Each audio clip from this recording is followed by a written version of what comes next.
Anybody that's been around the Aussie online entrepreneurs for a little while will know that the answer to that question is it really does depend. So let me just go through it for you, and then you can kind of get a sense of how to budget and what these things cost, all right? So let's start with the number one expense for an Amazon business, which is your stock. It's the stuff that you're actually going to sell in your store. So how much does that cost? Well, that depends what the hell you're going to sell, because everything costs differently. But here's how to think about it. Imagine that you've got, I don't know, let's say for our very first order, we're going to order 100 units of our product. Now, so if our unit cost from China, for instance, let's just say China just for ease of wrapping our heads around this, is $5 per unit, and you're going to order 100 units, then clearly that's $500 invested in stock. Pretty simple maths. Likewise, if your unit cost is $2 and you order 100 units, then your cost is $200. That's your cost. Likewise, if it's $30, one of the items we've just launched onto Amazon in America was $30 a pop. Big item.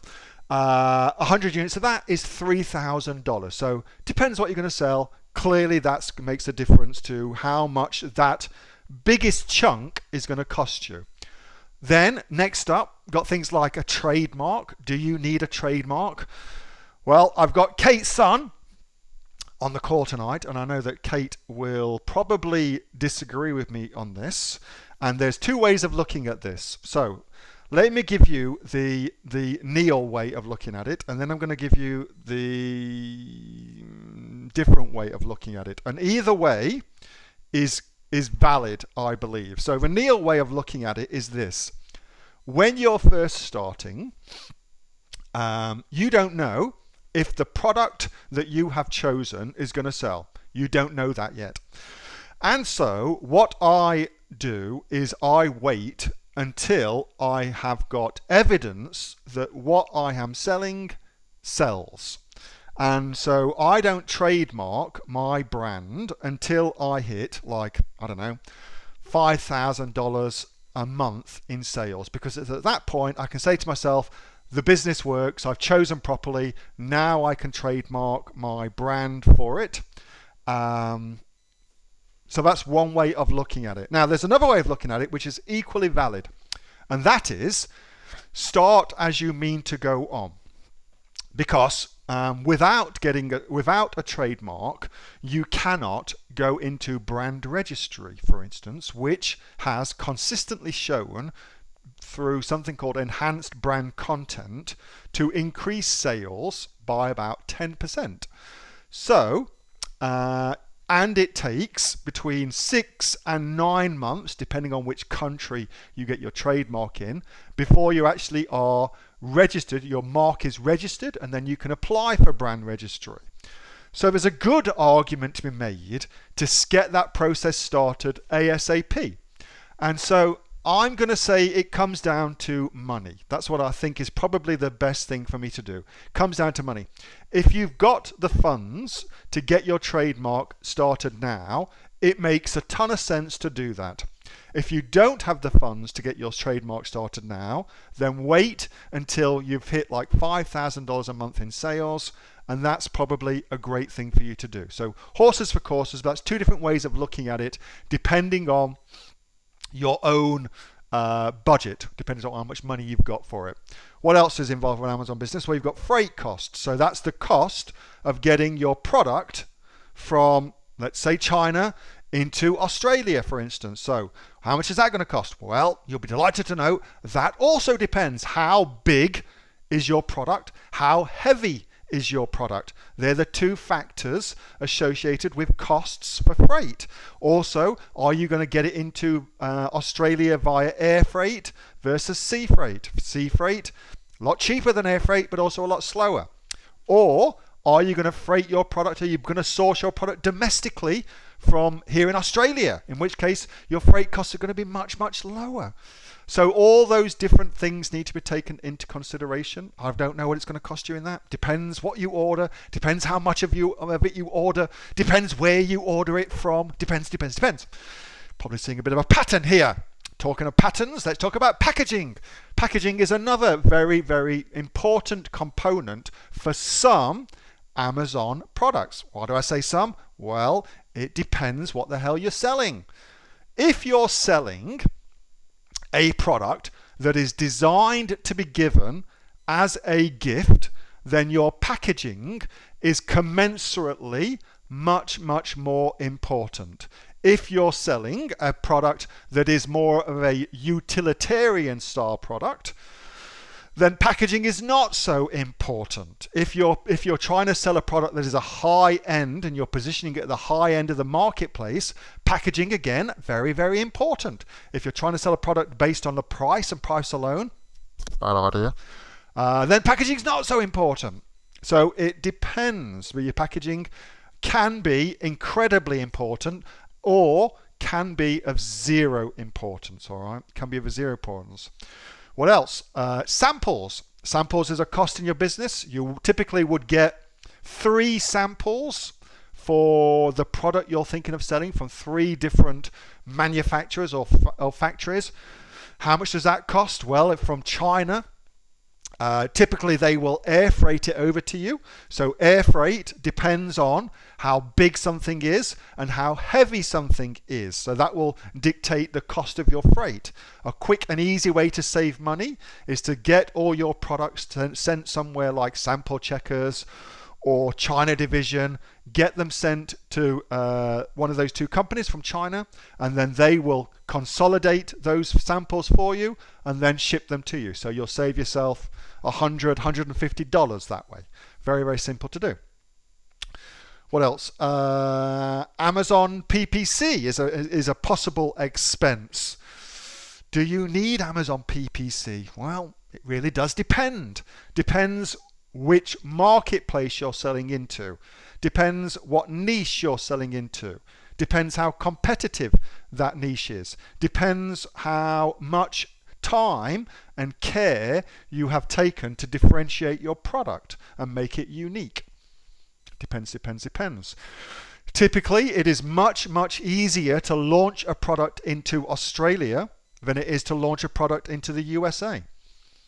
So oftentimes, you don't need PPC to launch in Australia. What you need is very, very good SEO on your Amazon listing. So your bullets, your title, your description. We're going to the listings in a second. That's oftentimes enough. And then if you get used to getting your reviews done properly, talk about reviews in a second too, then you can often rank on page 1 of the Amazon search engine results page. Let's talk about your listing. So listing, you've got a few different things to optimize here. How much is that going to cost you to do? Well, it depends if you do it or if you get somebody else to do it. Your title, very, very important. The single most important thing for SEO on Amazon is your title. So that ought to require some care and attention on your part. Get it right. Bullet points, also very, very important. Description, less important, particularly now as we move towards mobile shopping, but all combined to augment and to enhance the sales process that you are doing on Amazon, as well as to tell Amazon what your product is about so it can figure out who to try and sell it to for you. Very, very important. That's that SEO thing again. Images can be expensive, but they are the single most important element of your product listing when it comes to making sales. They do 90% of the heavy lifting for you. So if your listings images aren't good, you're unlikely to make any sales. Kind of a catch-22 there, I think you'd agree. So lots of different ways you can get your images done. Got a couple of people who do images within Aussie Online Entrepreneurs. Checking the file section for those. But your images are important. You've kind of got to get those right. If you don't get them right, it's actually difficult to make sales. So it's important. I mean, look at the search engine results page. Where are we? We're on Amazon.com. Let's say we're selling, I don't know, I won't do something rude that just popped into my head. Let's just do something simple. My old favorite, fluffy toys. So here's where you've got your only choice here. Only choice here is this is what somebody's got to make a decision on. When they get here, they've got a couple of different things. That image, they get the image, they get the title, they get the price, and they get the reviews. So that's the 4 pieces of real estate that you can optimize at that point to get somebody to click. If they don't click here, if they don't make that click to go from here, it's actually impossible to make a sale. So you've got to get that done. Images do 90% of the heavy lifting for that. That's an awesome listing. Look how that's targeted as well. Very, very smart. So there's that. Title, bullets, description. Let's talk about getting something found on Amazon. So let's just go back. Imagine that you're trying to rank on page 1 of Amazon for your product. What's the best way to do that? Well, you should combine that with something else that's really important, which is getting reviews. I reckon, depending on the marketplace, and of course, more is better. But on average, 5 reviews is usually enough to kickstart the process of making sales. Some products don't need any reviews at all. Others need hundreds. But all things being equal, 5 is a good kind of average for you to think about, okay? How do you get those reviews? Well, you've got to figure that out. We teach you how to find folks who are friends of friends on Facebook to do those for you. And what you should get them to do is this. You should get them to search for the search term that you're trying to rank for, fluffy toys. Then you should get them to come and find your listing. And let's just suppose that your listing is this giant stuffed cat. All right, that's your listing. So now we've searched on Amazon for that fluffy toys. We click through, awesome foursome, and then we buy it. It's called search, find, buy. It is the single easiest way to rank a product on Amazon for a search term. Because what you're doing is you're teaching Amazon, hey, if somebody searches for fluffy toys, they're then buying my product, which is really what you've got to do when you are doing SEO. You're showing Amazon that your product makes sales, okay? Pretty simple. So that gives you a very, very broad overview of the entire Aussie online entrepreneur system. And as you can see, how much it costs is entirely dictated by you and what you decide to sell. Entirely up to you. Hey, thanks so much for watching that video, and I hope that you got some massive value from it. Before you go, do you live in Australia? If you do, this is for you. Would you like to learn how to sell things on Amazon here in Australia? Would you like to know what sells really, really well and what sells for the maximum amount of profit? Would you like to know where you can source those products from, whether that be in China or here in Australia, and how to source them so you pay bottom dollar and get maximum value for what you're doing? If you do, please subscribe to my channel and like this video, and you'll learn that and much more. It's the exact same information that people like Jeff from New South Wales I've used to make $45,000 a month on Amazon, that Sue, who's from the sunny coast, has used to purchase herself a brand spankly BMW every single year as a result of her e-commerce business, and the lovely Kate from Bowral in New South Wales has used to make $32,000 a year on, a month, not a year, a month on Amazon, and indeed Anthony, who makes $15,000 a month on Amazon, selling, as he puts it, odds and sods. If you'd like to learn the exact same information that they use to maximize their profits for their Amazon businesses, subscribe to this video, like my channel, post below if you want me to teach you something. Okay, I'm out of here. Speak to you soon. Bye. Subscribe. Do it now.